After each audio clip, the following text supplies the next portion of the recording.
네, 안녕하세요. 처인온의종묘 대표 박기민입니다. 오늘은 가을 또는 겨울에 전지하면 안 되는 나무들을 여러분들에게 설명을 드리려고 합니다. 이제 본격적으로 날씨가 굉장히 추워지고 있기 때문에 이 컨텐츠를 준비를 하게 됐고요. 사실은 가을, 겨울에 전지를 하면 안 되는, 지양해야 하는 나무나 야생화들이 굉장히 많은 편인데 그 중에서도 저희 처인온의종묘에서 올해 많이 판매되었던 식물들 위주로 골랐으니까 혹시 올해 저희 처인온의종묘에서 이 식물들을 구매를 하셨거나 또는 다른 경로로 이 식물들을 구하셨던 분들 모두 제 영상이 도움이 되었으면 좋겠습니다. 그리고 물론 이제 전지라는 건 죽은 나무를 자를 수도 있고 살아있는 나무를 자르기도 하는데 제가 오늘 말씀드리는 전지를 하면 안 된다의 그 전지의 범위는 죽은 나무를 제거하는 것은 포함되지 않습니다. 죽은 나무를 제거하는 건 시기를 막론하고 언제든 하셔도 되니까 문제가 없다라고 보시면 되고, 오늘 제가 말씀드리는 건 잘 멀쩡하게 살아있는 부분을 전지하는 것들, 이런 것들을 지양을 해야 된다라고 말씀을 드리는 거니까 그 부분을 꼭 참고해 주시면 되겠습니다.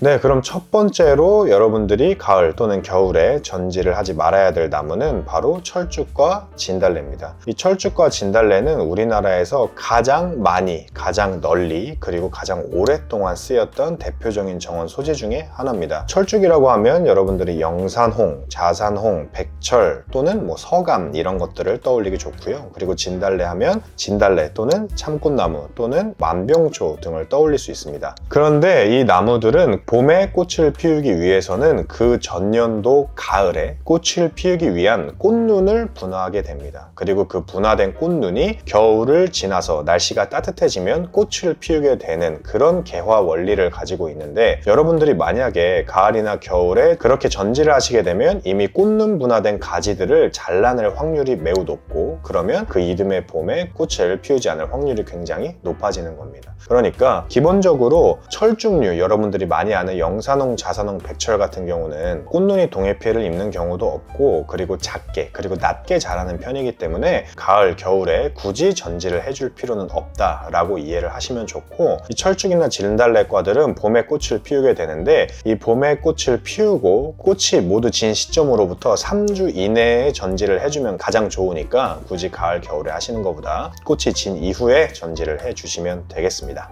다음은 이제 복숭아, 그리고 매실나무, 그리고 벚꽃, 앵두, 자두나무입니다. 사실은 열매도 다 다르고 꽃도 다 다르니까 여러분들도 다 다르게 구별을 할 텐데 왜 이걸 묶어서 말씀을 드리냐면, 이것들은 그렇게 생김새나 열매의 모양이 다 달라도 사실은 학명적으로는 푸르너스라고 불리는 이 계열 안에 모두 속해 있는데, 사실 저희는 벚나무는 벚꽃, 복숭아나무는 도화꽃, 그리고 매실나무의 꽃은 매화, 이렇게 다 다르게 분류하지만 사실은 학명적으로 다 같은 분류에 포함이 되고 있습니다. 그래서 이 나무들은 기본적으로 은엽병이라는 질병에 노출이 되어 있습니다. 이 은엽병이 뭐냐면 이파리의 색깔이 초록색이 아니라 은박을 칠한 것처럼 은색이 스며드는 게 바로 이 은엽병의 증상인데, 이 병이 곰팡이균인데 이 곰팡이가 포자 번식을 활발하게 하는 시기가 바로 11월에서 12월입니다. 이 11월에서 12월 추운 날씨에 포자 번식을 하기 때문에 여러분들이 만약에 가을에 전지를 하게 되면 나무를 자른 단면은 그냥 속살이 노출이 돼 있고 경화가 안 돼 있기 때문에 이 곰팡이균이 침투할 확률이 굉장히 높아집니다. 그러고 나서는 이듬해 봄에 그 병이 이파리의 색깔이 은색으로 변하는 걸로 발현이 되는 거죠. 그러니까 여러분들이 굳이 죽은 가지가 아니고서는 가을 또는 겨울에 전지를 하게 되면 이 은엽병에 노출이 될 확률이 높다. 가을, 겨울에 전지를 하는 것이 득보다 실이 훨씬 많다. 이렇게 이해를 해주시면 되겠습니다. 다음은 이제 개나리입니다. 이 개나리 같은 경우는 저희 처인온의종묘에서는 그렇게 많이 판매하고 있지 않지만 아주 흔하게 볼 수 있고, 특히 오래된 정원에서는 개나리가 몇 주 정도는 정원에 가지고 계신 분들이 상당히 많을 텐데, 이 개나리 역시 가을 또는 겨울에 전지를 하면 안 되는 나무 중에 하나입니다. 왜냐하면 철쭉과 마찬가지로 꽃을 피우기 위해서는 전년도 가을에 꽃눈을 형성을 하게 되고, 이 꽃눈이 무사히 겨울을 나야 꽃을 피우게 되는데, 만약에 가을 가을에 전지를 하게 되면 꽃눈 분화된 가지까지 같이 제거가 되기 때문에 이듬해 봄에 꽃을 볼 수 없다라고 이해를 하시면 됩니다. 다만 이제 개나리는 전지를 하지 않게 되면 3m까지 자라고 굉장히 산말을 하는 성질이 있기 때문에 그대로 방치를 하게 되면 상당히 지저분해 보일 수 있거든요. 그래서 개나리 같은 경우는 이른 봄에 노란색 꽃이 피고 꽃이 진 직후에 수영을 정리를 해주시는 것이 개나리를 전지하는 가장 최적의 시기다라고 이해를 해주시면 되겠습니다. 다음은 이제 떡갈립 수국과 마크로필라 수국입니다. 이 마크로필라 수국은 원예 수국 또는 꽃수국 또는 청수국이라고 불리는 것들이고요. 이 수국 같은 경우에 개화 성질에 대해서는 사실 제 영상이나 아니면 저희가 함께 간혹 촬영을 하는 독일카시님과의 영상에서도 많이 설명을 드렸습니다. 떡갈립 수국 같은 경우는 떡갈립처럼 참나무 잎처럼 잎이 형성되면서 빨갛게 단풍이 들고 꽃의 화형은 목수국처럼 피는 게 바로 이 떡갈립 수국이고, 그리고 마크로필라 수국은 여러분들이 잘 아시는 동그란 형태의 파란색, 빨간색, 흰색, 핑크색 컬러가 다양하게 형성되는 것이 바로 그 마크로필라 수국인데, 이 두 가지 수국들은 만약에 가을, 겨울에 전지를 하면 이듬해 꽃을 보게 되지 못할 확률이 높습니다. 왜냐하면 철쭉이나 이런 것들과 마찬가지로 전년도에 꽃을 피우기 위한 꽃눈을 형성을 하기 때문에 가을, 겨울에 전지를 하게 되면 꽃눈들까지 함께 제거가 된다라고 이해를 하시면 좋고요. 다만 이제 마크로필라 수국 그리고 떡갈립 수국이 아닌 흔히 많이 쓰이는 목수국, 나무수국이나 아나벨 수국, 미국 수국 계열들은 신년지에서 그 해에 새로 나온 한 살짜리 가지에서 꽃을 피우기 때문에 가을, 겨울에 전지를 해주셔도 전혀 무방하다라고 이해를 해주시면 되겠습니다. 다음은 목단입니다. 이 목단이라고 부르기도 하고 모란이라고 부르기도 하는데, 저희가 얼마 전에 이제 작약 영상을 찍었었는데 다 작약과에 속하는데, 이 목단은 나무로, 그리고 작약은 야생화로, 초본으로 형성이 된 게 이 목단과 작약의 차이거든요. 그래서 이 목단 같은 경우는 기본적으로 꽃나무처럼 철쭉이나 아니면 개나리 같은 꽃나무로 자라게 됩니다. 그런데 이 목단은 이미 키워보신 분들은 생각보다 가을, 겨울에 전지를 해보신 분들이 많을 거예요. 왜냐하면 일반적으로는 가을, 겨울이 전지를 하기 좋은 시기다라고 설명을 하는 매체가 많기 때문에 왜 전지를 하면 안 되지? 라고 물음을 표하시는 분도 계실 텐데, 이 목단 같은 경우는 사실 아주 추운 날씨에 전지를 하는 건 문제가 되지 않고, 요즘처럼 영하로 떨어지지는 않은데 서늘한 가을 날씨에 전지를 하는 것이 문제가 됩니다. 왜냐하면 이 목단이 월동을 하기 위해서는 충분한 에너지를 보관한 상태로 겨울잠에 들어가야 되는데, 이 에너지를 물도 물이지만 이 햇빛으로부터 많이 얻게 되거든요. 그런데 지금처럼 애매한 날씨에 자르게 되면 이 목단이 잎을 통해서, 광합성을 통해서 에너지를 축적할 그런 시간을 빼앗는 개념이 된다라고 이해를 하시면 됩니다. 그래서 지금처럼 온화하고 영하로 떨어지지 않는 날씨에는 이파리가 남아있어서 충분히 햇빛을 흡수해서 에너지 양분을 저장을 할 수 있도록 두시다가 완전히 이파리가 떨어진, 그러니까 완전히 온도가 영하권으로 떨어진 이후에 전지를 해주셔야 더욱 안전한 월동과 이듬해 더 풍성한 성장을 도모를 할 수 있으니까 이 점을 잘 이해해 주시면 되겠습니다. 다음은 이제 에키네시아입니다. 이 에키네시아 같은 경우는 사실 나무는 아니고 야생화에 속하는데, 올해 저희 처인 원예종묘에서 굉장히 많이 판매를 하기도 한 그런 야생화인데요. 이 에키네시아는 전지를 하지 말라고 당부를 드리는 이유가 다른 나무와는 사실 다릅니다. 왜냐하면 에키네시아의 어떤 생육적 특징 때문에 전지를 하지 말라고 하는 게 아니라, 이건 생태계를 위해서 전지를 하지 말라고 말씀을 드리는 건데요. 기본적으로 여러분들이 에키네시아를 키우시다 보면 초가을이나 아니면 요즘 정도까지 꽃을 피우다가 서서히 꽃을 지게 됩니다. 꽃이 지게 되면 진 꽃이 남아서 씨앗을 그대로 노출하고 있는 그런 모습을 보실 수 있을 텐데, 이 씨앗이 야생 조류들에게 굉장히 큰 이익이 됩니다. 큰 도움이 되기 때문에 이렇게 씨앗을 그대로 남겨두는 것만으로도 어느 정도 생태계에 이바지할 수 있다라는 좋은 마음으로 남겨두시면 좋을 것 같고요. 또 이렇게 꽃이 지고 씨앗을 남겨두는 것이 자연주의적 정원의 관점에서도 굉장히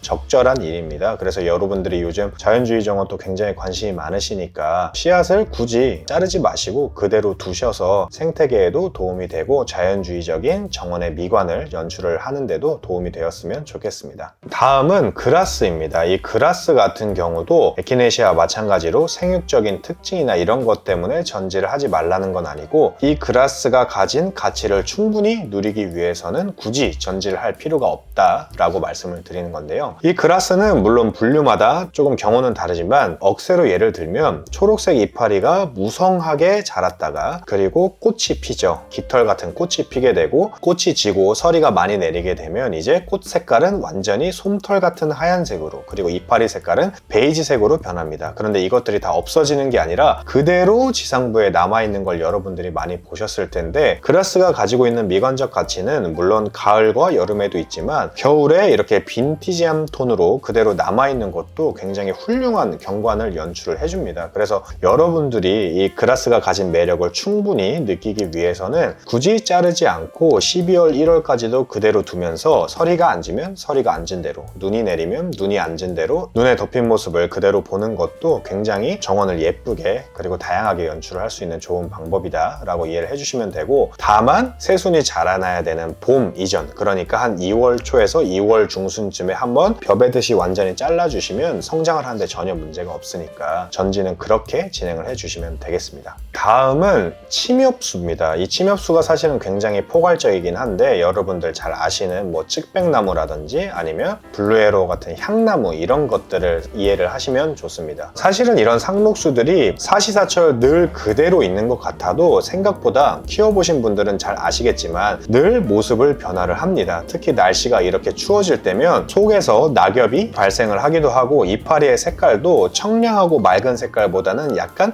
탁해지는 경향이 있습니다. 이게 월동을 하기 위해서 이파리가 가지고 있는 수분들을 제어를 하고 동면을 준비를 하는 그런 과정이라고 생각을 하시면 되고, 그리고 이파리들도 조금 더 단단하게, 그러니까 추운 바람에 잘 견딜 수 있게끔 경화 작업을 하게 됩니다. 그런데 여러분들이 만약에 이렇게 추워진 날씨에 전지를 하게 되면 자른 단면은 전혀 경화가 되지 않고 굉장히 여린 부분이기 때문에 추운 피해나 추운 바람이나 아니면 강한 서리에 피해를 입을 수 있습니다. 설령 이 나무들이 월동 온도가 문제가 되지 않는다고 해도 만약에 전지를 무리하게 추운 날씨에 해서 잘린 단면들은 추운 바람이나 된설이 여전히 약하기 때문에 전지를 하는 걸 지양하셔야 됩니다. 또한 이 잎들이 물을 내린 것 같아 보여도 내년에 충분히 성장을 하기 위해서 이 잎마다 모두 다 각자의 저마다의 에너지를 보관을 한 채로 겨울을 들어서게 되는데, 만약에 가을 겨울에 자르게 되면 에너지를 확보도 못하고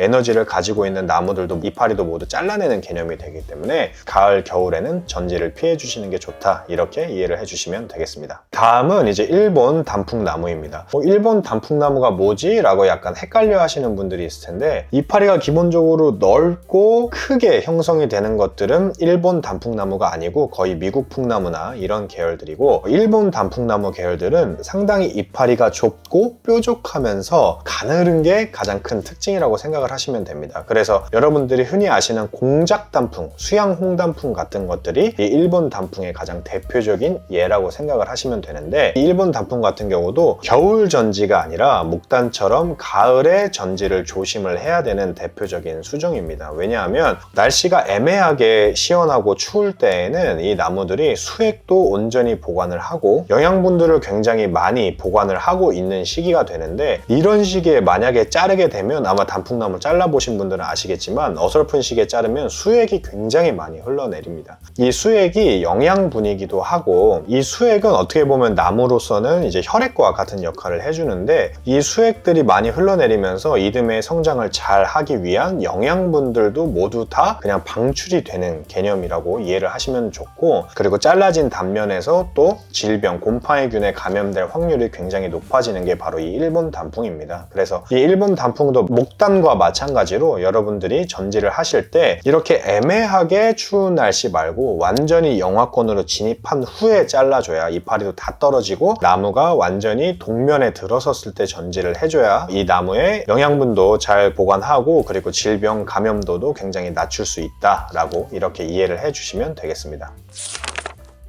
네, 이렇게 해서 오늘은 여러분들이 가을 또는 겨울에 전지를 조심해야 하는 대표적인 나무들을 알아봤습니다. 사실은 성실한 정원사 그리고 관심이 많은 정원사일수록 나무를 죽이는 일이 굉장히 많습니다. 왜냐하면 손이 많이 가게 되고, 그런데 이 손이 많이 가게 되는 시점이 적절치 않아서 이런 일들이 벌어지는 건데, 여러분들도 오늘 제가 설명드린 이 수종을 잘 이해를 하셔서 여러분들이 오히려 더 신경을 썼다가 나무가 죽거나 성장을 저해하는 일이 없도록 이렇게 좀 도움이 되었으면 좋겠습니다. 다음에는 더 좋은 콘텐츠로 찾아뵙겠습니다. 고맙습니다.